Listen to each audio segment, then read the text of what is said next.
So, Shalom Aleichem. Our topic today is, in Hebrew, the title is Purim Hazon v'Te'uzah lehadesh b'Torah. And in English, the Purim paradigm, the vision and daring to innovate. We have to be aware that in the world of Torah, there are always two points of view. There are obviously more than just two, but there are two essential leanings, schools of thought. This is true of today, and this is true of 10 years ago, and this is true of 2,000 and even 2,500 years ago. The events of Purim took place approximately 2,400 years ago, so we believe. And at that time, as today, we had amongst the Chachamim in Am Yisrael, and one assumes also amongst the common man on the street, there were two opinions, two positions regarding the question whether we should institute a new Chag, a new holiday in the Jewish calendar called Purim. Today, it's obvious to us, it's self-evident that Purim is part of the Jewish calendar, because it's been that way for 2,400 years, but it was not always that way. 2,400 years ago, there was a very big debate amongst the Jewish people, amongst the Chachamim, whether the very idea of instituting a new Chag in the Jewish calendar on a fixed basis every year, whether such a concept is at all feasible and plausible and correct. And we find many references to this discussion, to this debate, in Chazal themselves. Chazal are not trying to hide this fact from us. In fact, they do everything almost in their power to tell us that this is what was going on. And that itself is an important point, because it could have worked out differently. It could be that in the Talmudim, in the Midrashim before us, we would not find sources that tell us explicitly that there was such a debate, there was such a mahloket, and there was quite a bit of strife and tension over this issue. It didn't have to be recorded. We could have found Masechet Megillah in the Mishnah, in the Gemara, and learnt it without ever hearing such a thing, if that's what Chazal wanted us to know. They could have censored it out. They could have just not mentioned it. And that's what many people today do nowadays, by the way. Today, and not just today, in previous generations as well. Many people censor different things in the Torah, simply remove them from the text, remove them from the books. If it doesn't fit in with their world view, with their hashkafat olam, they delete it, they expunge it. Certainly not with regards to this issue. So let's begin looking at some of the sources.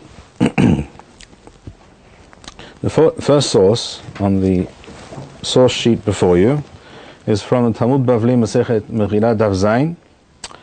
It says here, first of all, Amar Rav Shmuel bar Yehuda bat Tehila keva'ua b'Shushan ulevasof b'chol ha'olam kulo. That's just by way of introduction. The first thing he says, this Chacham, Rav Shmuel bar Yehuda, the first thing he says is that Purim didn't happen in an instant like that. It just didn't take off and was accepted overnight by everybody. Initially, my guess is, he doesn't say this explicitly, but my guess is that he means probably for a number of years. Purim was celebrated in Shushan, which was the capital of the Persian Empire, which was the scene of the events, or the center, the focal point of all these events that led to what we call Purim, as recorded in the Megillah.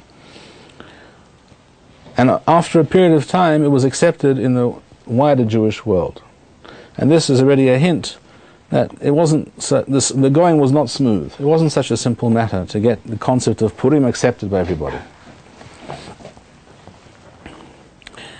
And then he goes on to say more explicitly, the same Chacham, Rav Shmuel bar Yehuda, goes on to say on the same daf, that's Oth Beth, the next source, He says as follows: Shalha lahem Esther lahachamim. Esther, who was the queen, as we know, of the Persian Empire, and she was also one of the very, very major figures in the events of Purim, she sent a letter to the Chachamim. Apparently this is a reference to the Chachamim who were in Eretz Yisrael at that time. Probably what we would refer to as Anshe Knesset HaGedolah. And her request was, in her letter, Kiva'uni ledoroth. Rashi explains, what does that mean, Kiva'uni ledoroth, which literally means, establish me for all time. Rashi says, Kiva'uni liyom tov ulikriya. In other words, she requested, maybe one could also say, stroke, demanded the Chachamim enact a new Chag called Purim, which would involve the Chovah to make this a special day, Yom Tov, and some people understand the term Yom Tov here to mean even a day when it's asur to do Melacha, but certainly a special day, and Kriyah, that is a Chovah to read the Megillah. That was her request, and you would think it's not such an unreasonable request, especially if you don't imagine that she was asking for a Yom Tov in the sense of not doing Melacha, like a real Yom Tov. Then what's she asking after all? She's asking that what we do nowadays, that we read the Megillah and we have a good time, we throw a party, we have a nice Seudah. Why would that be a problem? What did the Chachamim respond? According to the Gemara, Kin'a ath me'oreret aleno leven ha'umuth. Literally, you are going to cause us trouble with the Goyim. Very simple response, and I imagine that's a response that you've heard before. You've heard that somewhere before. You can imagine many rabbis today, and 10 years ago, and 30 years ago, and 50 years ago, saying exactly the same thing. Seeing that we're in this particular yeshiva, I will mention briefly that when Rav Meir Kahana Zatzal began his campaign for Soviet Jewry, in, I think it was perhaps 69 when it began, but certainly the early 70s, there were a number of Rabbanim who went on record.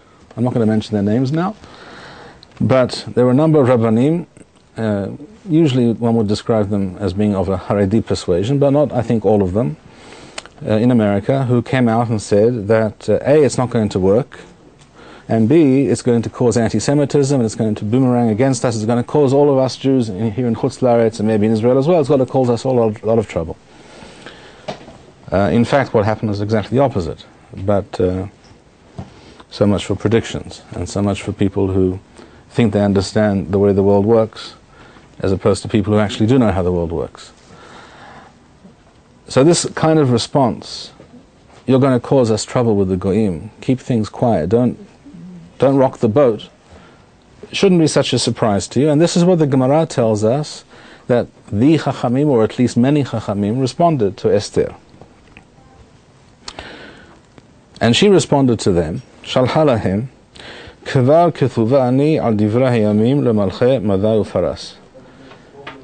If you're trying to keep this whole business of Purim and what happened here in Shushan and the rest of the empire, that we, the Jews, were given permission by Amelech Ahashverosh to rise up and strike against and kill our enemies, wherever they may be, they and their families, as it says Mefurash in the Megillah.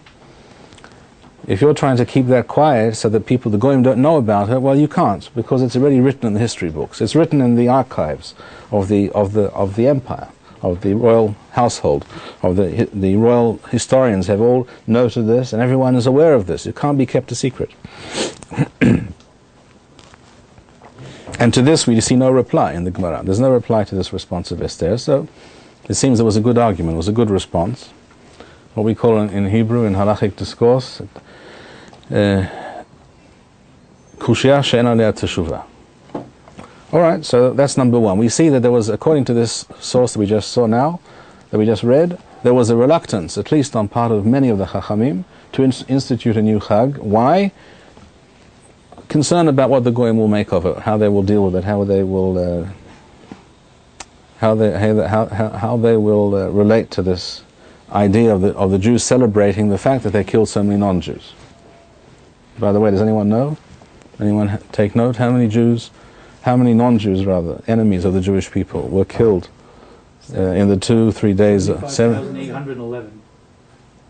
exactly. Well, I think it's 810 actually, but maybe, okay, well, we can argue about the 11, but it's 75,810 or 811, and that's a lot of people.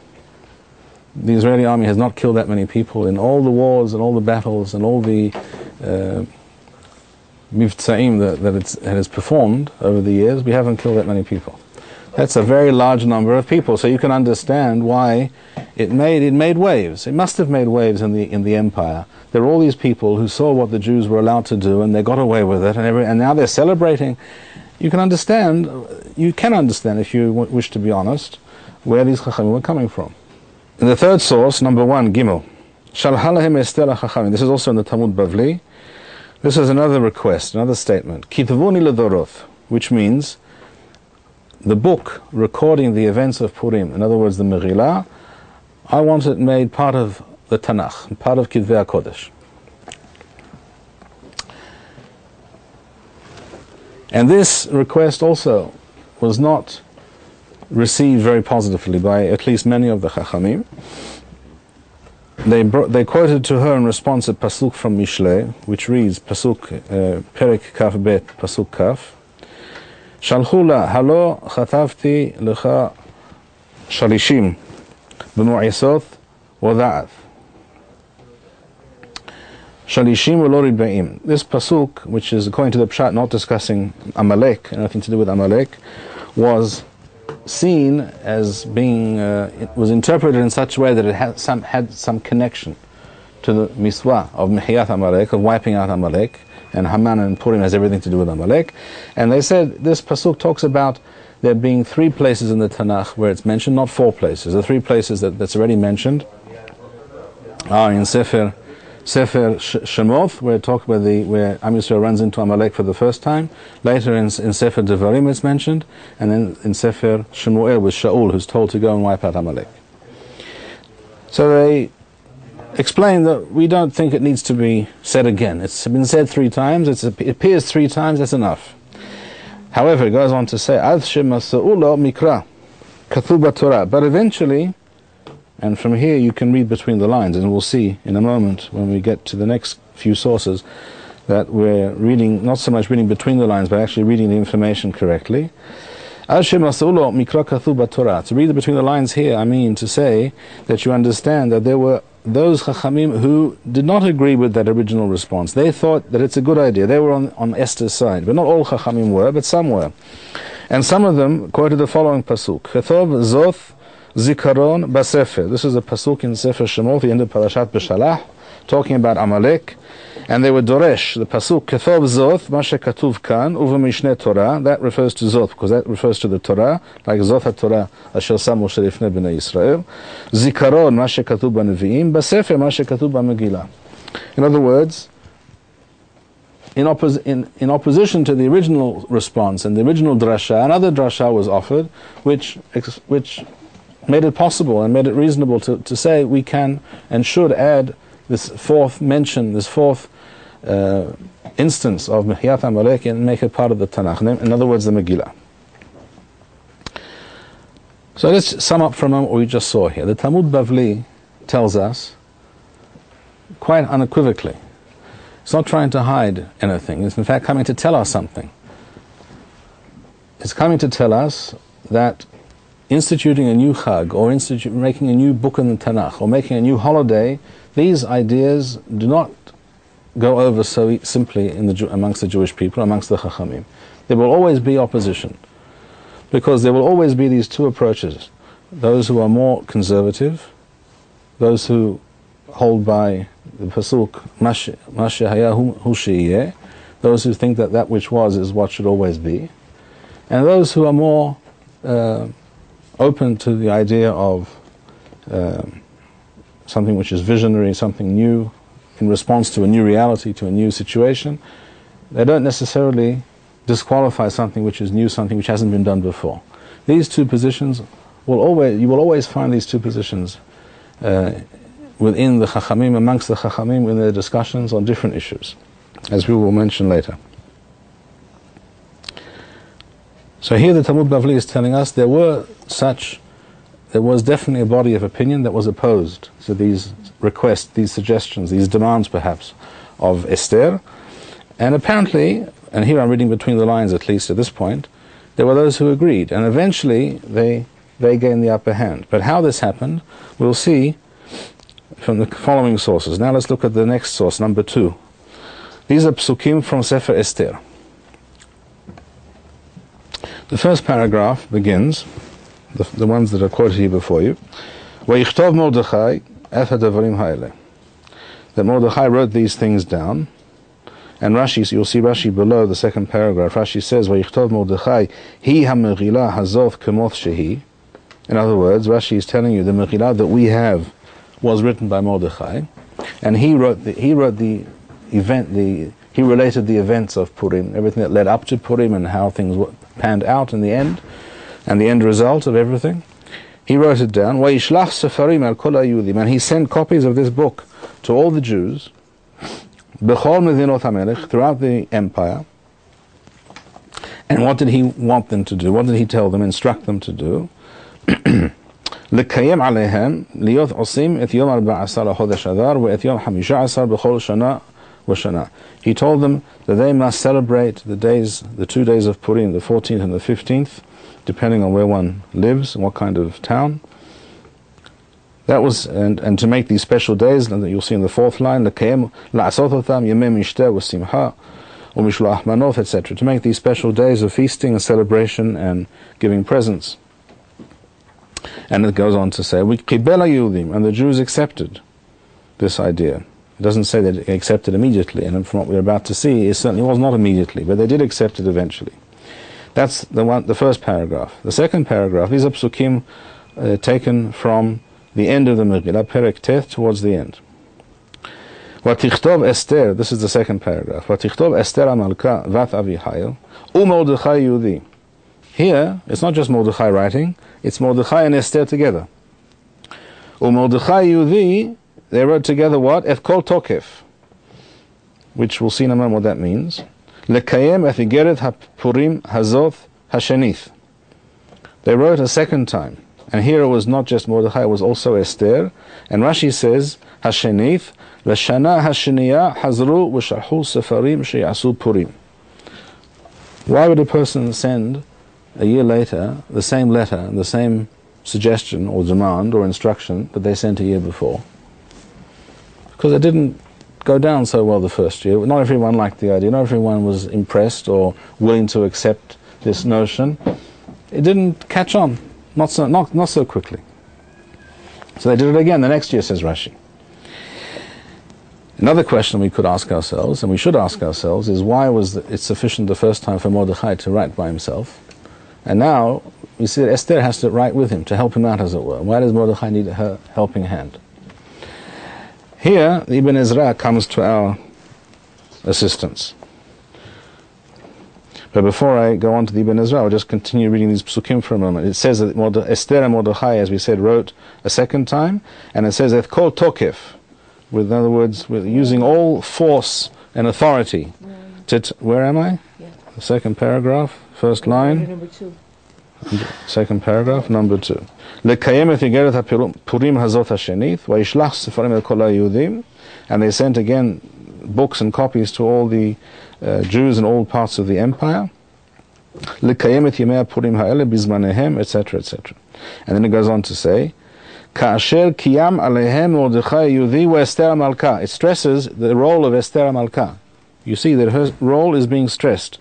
V'chasher kimu al nafsham. And it goes on to say, if in case you hadn't understood till now, it says it again, the last sentence, last pasuk. U'ma'amar Esther. It was the words of, or the letter of Esther, Kiyam divrei Purim ha'ele v'nichtav b'sefer. It was the words of Esther. It was the fact that Esther went along with Mordechai and wrote a letter with her own seal on it. That is what tilted the scales. That's what tipped the scales. That's how it says here explicitly. Umamar Esther Kiyam divrei Purim ha'ele. Now, what does all this mean? If you look at the Perush of Rabbi Avraham ibn Ezra, the bottom of the page, same page at the bottom. He writes as follows: Vayichtov Mordechai, this is the first paragraph, the first time, levado, by himself, lekayem b'shana haba'ah, that next year, But when did he write this? He must have written this after the events of Purim. He couldn't have, whilst the fighting was going on, organized the writing and the sending, and it would arrive in time on the same day. That wasn't possible. He obviously did it immediately after Purim, so that next year they would celebrate Purim. This was the first time that he wrote, and he did it alone. His intention was to tell them, celebrate Purim every year. But that apparently was not enough. It says in the second paragraph that we read, there was now Esther and Mordechai together who wrote, Et kol tokef. What does Ibn Ezra say? Kumo hozek. The word tokef means chozek. In other words, with the full force of their authority as rulers of the empire. As it says, in other words, if one side is stronger. In other words, Ibn Ezra stresses, now it's not just Mordechai, it's Esther and Mordechai. And why is this important? In the second paragraph, at the end of the second line, it says, Divrei Shalom ve'emet. You see that?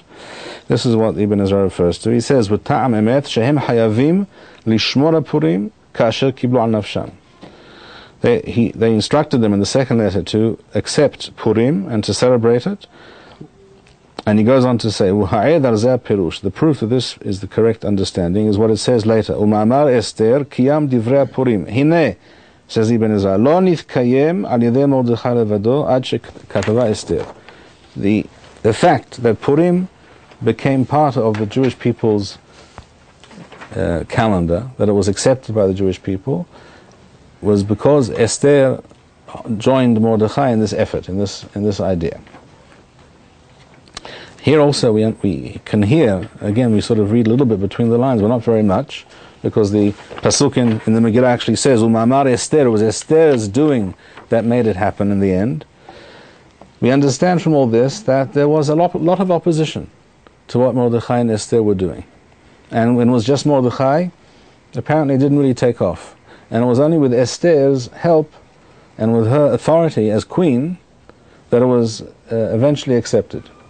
And we hear all of this and read this more explicitly in the Talmud Yerushalmi, which is on the next page, on the reverse side of the page. Number 3.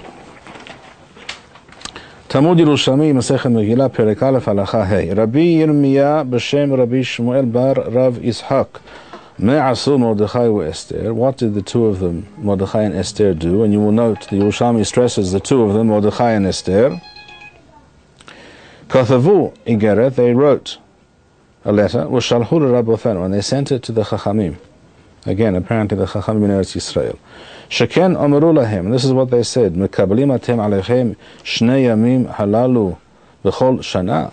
Are you willing to accept this concept of celebrating Purim for 2 days, Yudalad and Tedvav, every year? Why would they write such a letter? Because they knew that not everyone was willing to was really on board and willing to accept the idea. So they had to write and cajole them and try and force them to accept, at least those who were opposed. What did they answer? Amru lahem lo dayenu hasaroth haba'oth alenu ela shatem losin losif alenu ol sarathot shel Haman.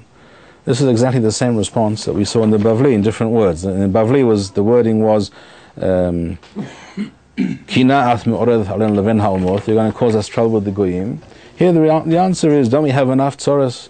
Don't we have enough trouble without adding this new thing of Purim? No, another reason for the goyim to hate us and be anti-Semitic and work and by way of machinations and all kinds of underhanded plots, etc. They're going to try and harm us again, as Haman tried to do. So this just confirms what it says in the Yerushalmi, confirms what we saw in the Bavli. But now we see something more in the Yerushalmi. The Yerushalmi here is much more explicit and perhaps more, I think, more historically accurate and precise, giving over painting the picture of what happened at that time, which is not unusual. Very often this is the case when it comes to historical descriptions of what took place with regards to certain events, such as Purim. We find generally that Talmud Yerushalmi is more expansive, more detailed, and more precise. So it says here, so when they got the first response, which was not very positive, they wrote again. as we saw in the Megillah. It says they wrote a second time. That is what it says. This refers to the second letter. But what was written in the second letter? Archim is like the word archive. In other words, it's written in the history books, it's in the official archives. You can't hide it, everyone knows it. So, and again, this is the same response, the same discussion that we saw in the Bavli. They said, you're going to cause us trouble with the Goyim. The response was, it's everyone knows, we can't cause trouble, it's already out there. Then it goes on to say, and it quotes the pasuk to prove that everyone knows about it. In other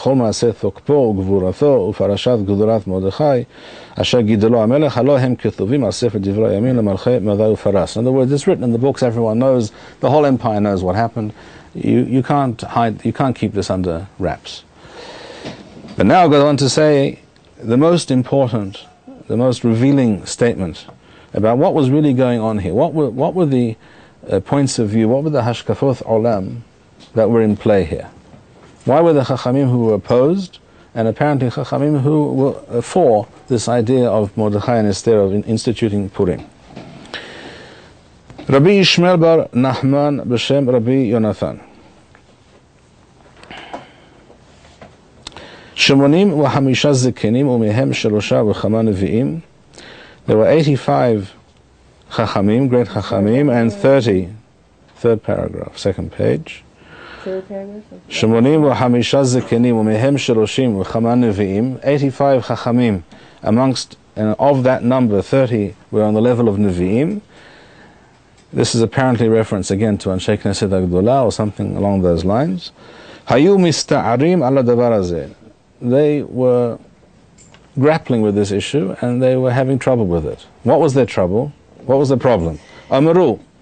Kathib, it says in the pasuk at the end of Sefer Vayikra, it says, Kathib ele hamiswoth asher siwa Adonai et Moshe b'nei Yisrael b'har Sinai. This is the pasuk. This pasuk came down to the Chachamim by way of tradition with a drasha, a well-known, very ancient drasha.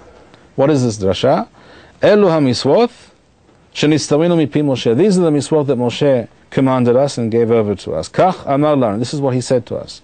This is what Moshe said to us. En navi aher atid lahadesh lachem davar me'ata. No other prophet will come after me to change or add to my Torah, to add something new to the Torah. What I've given you, that's the Torah, and that's it. This is one of the bases for what the Rambam writes in his 13 principles or articles of the Jewish faith, of what a Jew is supposed to believe, that the Torah is not up for change or debate, it's immutable. So here we have this position. Ele ha-miswoth, these are the miswoth that Moshe commanded us, and we were taught always, from time immemorial, that there will not be new changes and new ideas, newfangled ideas, a new chag. You want to introduce a new chag. Where do we ever heard of a new chag? You have to understand. Till this time, there was no such thing in Yahadut. There was no Purim, there was no Chanukah, there was very few things that were Darabanan. So the whole concept of introducing such a new idea and a new practice into the Jewish world was a big chidush. It was a very new and radical concept. So they said, you want to introduce this new idea? We were told that you're not supposed to introduce new ideas. The Torah is as it is, and that's fine, as it is. You don't need to add anything to it. And you want to come along and add something to it? That was the claim. So we hear the claim. We hear the position. The position is an essential ideological position. It's not just the claim that we heard before, that you're going to cause us trouble with the Goyim, and there'll be more anti-Semitism, or things of that nature, which is also, again, there was some basis for those kinds of fears and concerns as well. But those apparently were the initial responses in order to try and deflect Mordechai and Esther. But the real issue we hear here, and we don't hear this in the Talmud Bavli very clearly, or not, maybe not at all, you could say. It's when you read it in the Yerushalmi, then you understand this is what was also going on in the background in the Bavli. But only when you read the Yerushalmi do you understand what was really going on. The real issue was this whole idea about chadshanut, of introducing new ideas, of being able and willing and interested in making changes, introducing new things into the Jewish world, into Jewish practice, into halakha. This was the issue. What does the Yerushalmi say? The last paragraph on number 3. Lo zazu misham, noseim v'nothanim b'davar. The Chachamim debated this issue for a long time. Ad shehe'ir HaKadosh Baruch Hu et einehem, literally, until Hashem opened their eyes. U'masau v'kathuv b'Torah u'v'nevi'im u'v'ketuvim. In other words, they were able to find a pasuk, and this is how Torah debate worked in those times. In those days, a person didn't make any statement of Torah, of halakha, without bringing a pasuk and basing what he's saying in some way on the pasuk. Even if it's a somewhat far-fetched drasha, you had to connect it to a pasuk. This was the tradition, this was the way things were done. What did they find? Which pasuk did they find? Pasuk says, V'yomer Adonai Moshe, Ketov Zov Zikaron Basefer. Again, this is the pasuk at the end of Parashat Beshalach, when Hashem says to Moshe, after Yoshua fights and defeats Amalek, Hashem says to Moshe, Ketov Zov Zikaron Basefer. This refers to Amalek, to wipe out Amalek. What is the drasha? Zov, Torah. This refers to the Torah. Kamo dethema Zov HaTorah Shosa Moshe Lifnei Bnei Israel. Zikaron, Elu Nevi'im. This refers to Nevi'im, the word Zikaron. We have here 4 words. Zov, Ketov Zov Zikaron Basefer. The question is, why do you have to have all these words? You could have said Kethov Zikaron, or Kethov Basefer, or Kethov Zoth. But to say Kethov Zoth Zikaron Basefer sounds a little bit superfluous, as if it's trying to stress something. Zikaron, this refers to Nevi'im, they therefore said. As it says, Az nidburu yirei Adonai, ish al ra'ehu, yakshev Adonai va'yishma, v'yikatev sefer Zikaron. It says, this is a pasuk in the Navi, talks about a Zikaron, lefanav yirei Adonai, u'lechol shaveh shemo. Basefer, and when it says the word Sefer, this refers to the Ketuvim, the additional books of the Tanakh, the later books of the Tanakh. Umamar, as it says, Mamar Esther, Kiyam Divrei Purim Hale, V'nichtav Basefer.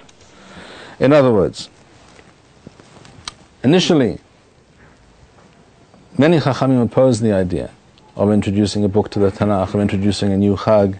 The whole concept was strange and foreign and difficult for them to accept.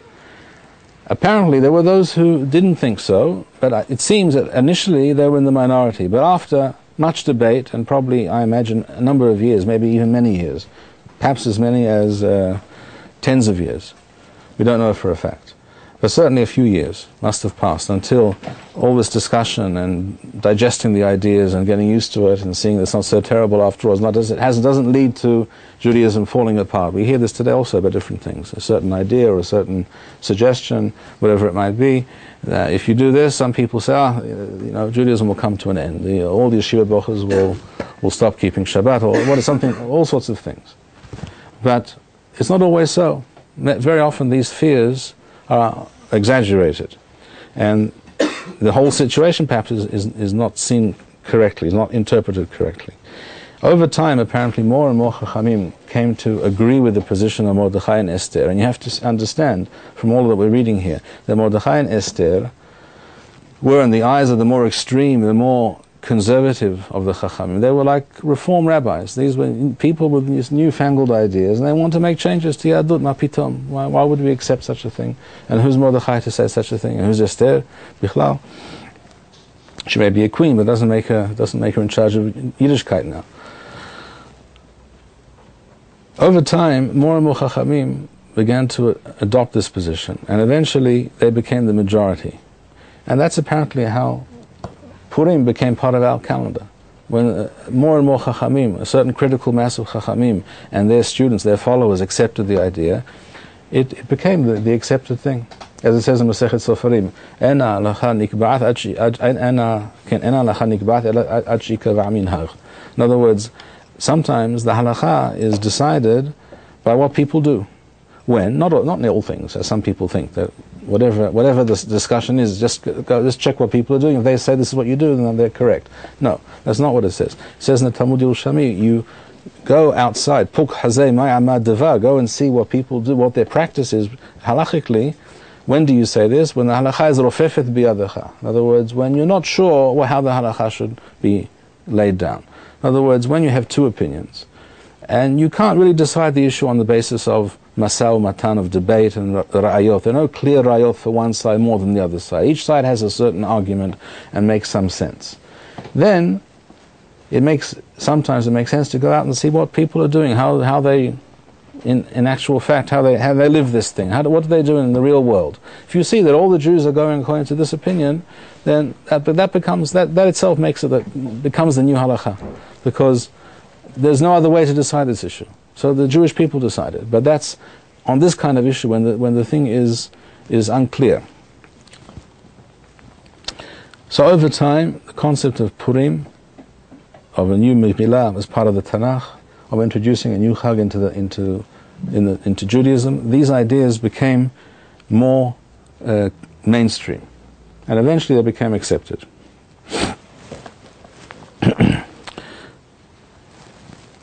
In source number 4, from the Talmud Bavli, Megillah Daf Tet Zayin, we see that even after the position of Mordechai and Esther was accepted, it's not true, it would be naive to think that all the Chachamim and all the Jews overnight changed their mind and accepted this new position. It's not so. We see here, it says in the Pasuk, at the end of the Megillah, Ki Mordechai Yehudi, Mishneh LaMelech Ahashverosh, V'chadol LaYehudim, V'rasui L'rov Ehau. The simple meaning of the words Rasui L'rov Ehau, that Mordechai was liked and supported by Rov Ehau, does not mean what we usually understand it to mean today by the word Rov. Today the word Rov means a majority. And that's also what Chazal mean when they say Rov. But in the Tanakh, when you say Rov Ehau, it means by a huge number of his brethren. But that also implies a majority. But it says that a huge number of the people supported him.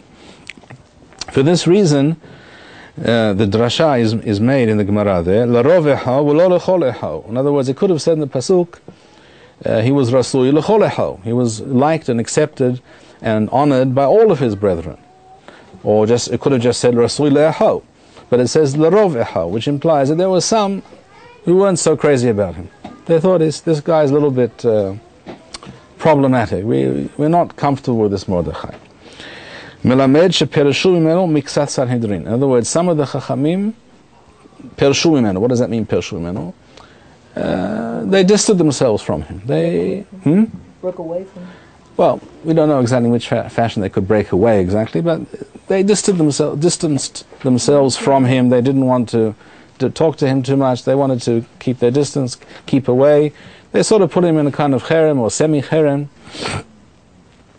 something like that. Again, you can hear echoes of what we hear here, you can hear today as well. A certain rabbi today says something which other rabbis don't like, and you very often hear that so-and-so said he should be in cherem, or he's an apikoros, or what have you. You can imagine you can be quite certain, I think, there were people saying at the time, maybe even some chachamim, about Mordechai, that he's an apikoros, or a chatzi, or a safek apikoros. This guy is not entirely kosher.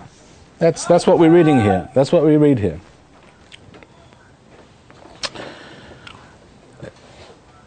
The next statement is a little bit more unusual. It says that Rav Yosef, the Chacham Bavli Rav Yosef, says, Gadol Tamud Torah yoter mi hasalat nefashot.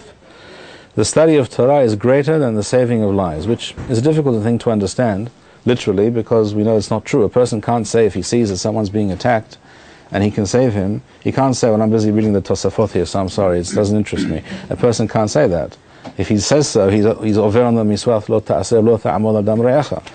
So it can't be taken literally. But Rav Yosef is trying to say that the most important thing is learning of Torah, which is a very Talmud Bavli type statement to make, and it's based on the fact that in one pasuk Mordechai is mentioned, assuming that's the same Mordechai, which is the assumption here.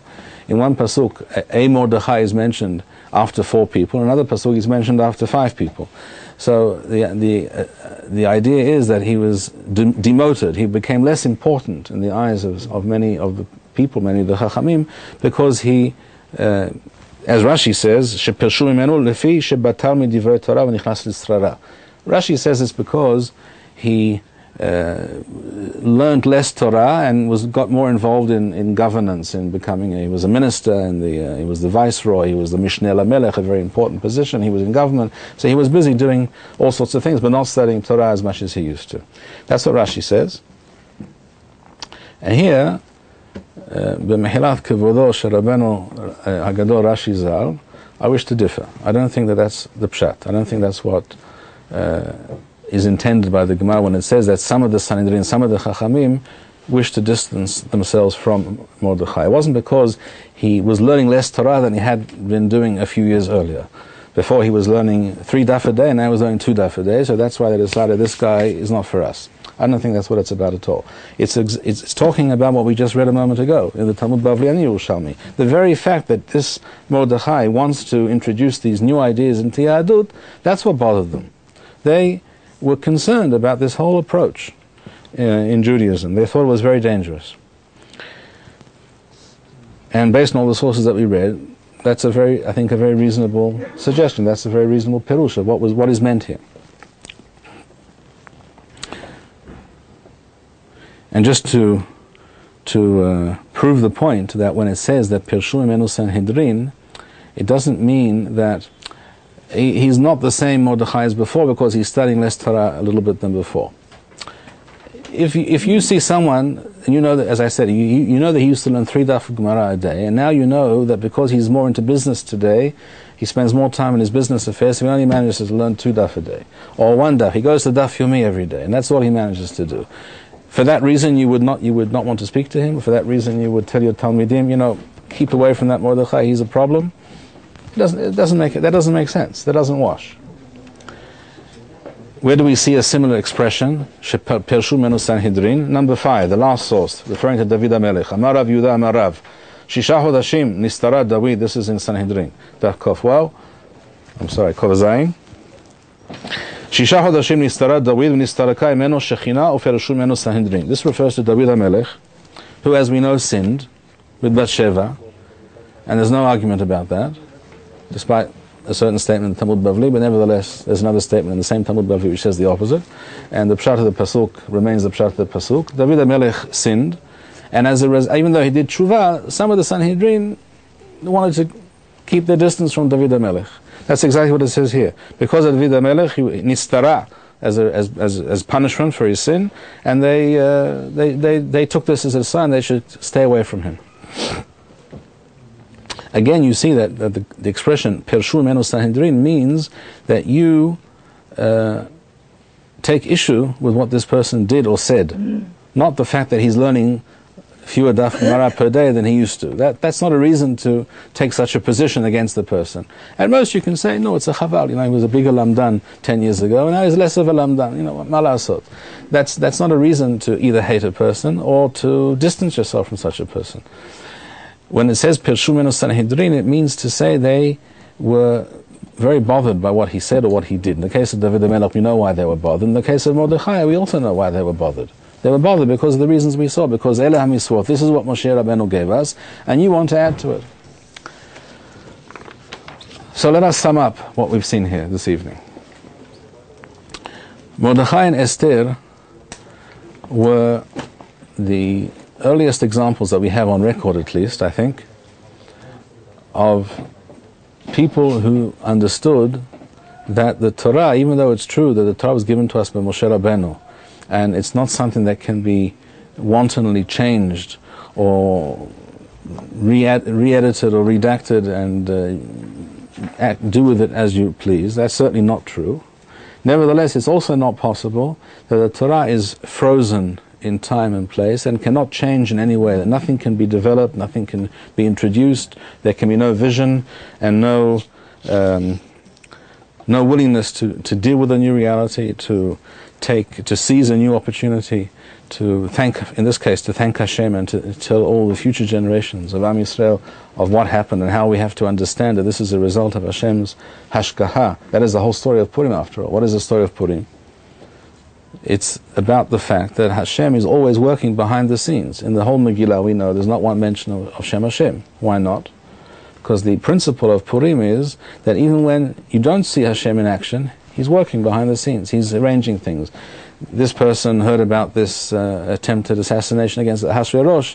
He told so-and-so, it was written down in the records. Another time, another event, Ahasuerus couldn't sleep, they read the records, he asked about who said this, Mordechai told. We know the story, you know how it played out. It's all a series of apparent coincidences, of happenstances. This happened, A led to B, which led to C, which led to D. That's the whole story of the Megillah. That if you look at the real world, you look at life, you see that's how the world works. That one thing leads to another, apparently without connection, but the fact is you can follow the thread, you can see the connection, and you can connect the dots and see that Hashem is organizing events in a certain way. And in the case, sometimes perhaps we imagine a connection which doesn't exist. I'm not saying one can't convince oneself of something which is not there. One can, especially if one wants to. One can convince oneself of almost anything if one wants to. But I'm not saying you should. But you don't always have to be convinced that you know exactly what Hashem's up to. None of us have received direct gilui min hashamayim that this is what Hashem is doing today or yesterday or tomorrow. But in the case of Purim, it's so clear. The events were so unusual. That's why it's referred to as a nes, by the way. The word nes, which we understand usually to mean a miracle, in the case of Purim, is a strange word to use, even though the Gemara Masechet Arachin in the Talmud Bavli talks about the nes of Purim, and we should all ask ourselves, what is the Gemara talking about? What nes? What nes was there? There was nothing supernatural about Purim. It was all according to the laws of nature and the normal workings of the world and the political realm, etc. No miracle at all. The word nes in Hebrew does not just mean a miracle in the supernatural sense. It also means a very unusual, unique type of event which sticks out. The word nes actually means a banner. What is a banner? A banner is something that's held high above and stands out above everything else so people can see it, right? So it stands out, it's special. In the same way, an unusual event like Purim, where so many different things fall into place in such a precise fashion to lead to a very specific result, that is a nes, that is an unusual, something beyond the law of the laws of chance. This is something that has to be the hand of Hashem. And that is what Purim is all about. And Mordechai and Esther wanted this understanding that Hashem runs the world not only by direct intervention, like in Yetziat Mitzrayim, by miracles which we can all see, but also Hashem runs the world. In fact, most of the time Hashem doesn't run the world like Yetziat Mitzrayim. Most of the time Hashem runs the world like Purim. And that's why the statement of Chazal, which the Rambam brings the end of Yichot Megillah, that all the Chagim will be batil, but Purim will not be batil. Because the idea, the knowledge, and the awareness that Hashem runs the world without us being aware of it is essential to the Jewish people, that we be aware of this and understand this and internalize this for all time. That's why Purim will never be batil, will never be cease to be celebrated. So Mordechai and Esther were aware of these ideas and the impact and the importance and the significance of Purim, and they knew that this had to become part of the Jewish psyche, part of the Jewish calendar, part of halachic practice. Some Chachamim were opposed, others were for. A debate ensued, and eventually the Chachamim that took the side of Mordechai and Esther were victorious. They became the majority in the mainstream. And today, we are all followers of Mordechai and Esther, because we all celebrate Purim. If we were not followers of Mordechai and Esther, then we would continue on Yudarad and Tevav be'Adar Bet, or be'Adar in a regular year, as if nothing happened. And throughout history, we see these two positions, the more conservative, rigid approach of no change, and the more innovative and daring approach, where that certain things can and must be changed where necessary, according to a certain Torah logic that has to be applied. We see this later, shall we say, in the time of Bet Shammai and Bet Hillel. If you look at the different discussions between Bet Shammai and Bet Hillel, you often see that Bet Shammai are adopting or continuing the old traditional position, and no one's doubting that that was not the case. And Hillel also knew that that was the position, but he also knew that sometimes things had to change. Or you could look at it a different way. In other words, the position or the view, the halachic view that had been accepted till now is not necessarily the only view. And therefore it's not a surprise, and it's not a coincidence, that when there was a need to do something so that poor people could receive a loan during the Shemitah year from people who had the money to give them such a loan, because and people were worried about giving such a loan because they knew at the end of the year they wouldn't get the money back. The Shmitat Ksafim, at the end of the Shemitah year, debts are forgiven and you can't demand the money back from the person. So the person asks you for a loan and you think he won't pay you back before the end of the Shemitah year, you may not want to give him that loan. And that's exactly what happened. And this is a big problem for people who need that loan very desperately. It shouldn't surprise us that it was Hillel HaZaken and not Shammai HaZaken who introduced the Pruzbul. Because Pruzbul is a big chidush. It's a very, very big chidush. But it was something that had to happen. It was something that was necessary, and Hillel was willing to make that move. And one can be certain that Shammai HaZaken and his followers didn't like the idea. It doesn't say this explicitly, but I think it's absolutely certain that they didn't like the idea. And the same can be seen amongst the Rishonim. We have more conservative and less conservative approaches, and one can see it today as well. In the present day, in the Jewish world, the Torah world, you have the more arch-conservative approach, which doesn't want to countenance anything new or relate to anything new, and prefers to pretend that nothing happened. For example, do you relate to the fact that there is a Jewish state today, and how do you relate to it? What do you do on Yom Ha'atzmaut? Do you do anything? Do you do nothing? You carry on as usual, as if as our forefathers did 100 years ago, before there was such an event, such a reality. We know that there are different positions about this. We know the names that are usually attached to these different hashkafot, and you should understand, and it's important that we know that this is nothing new.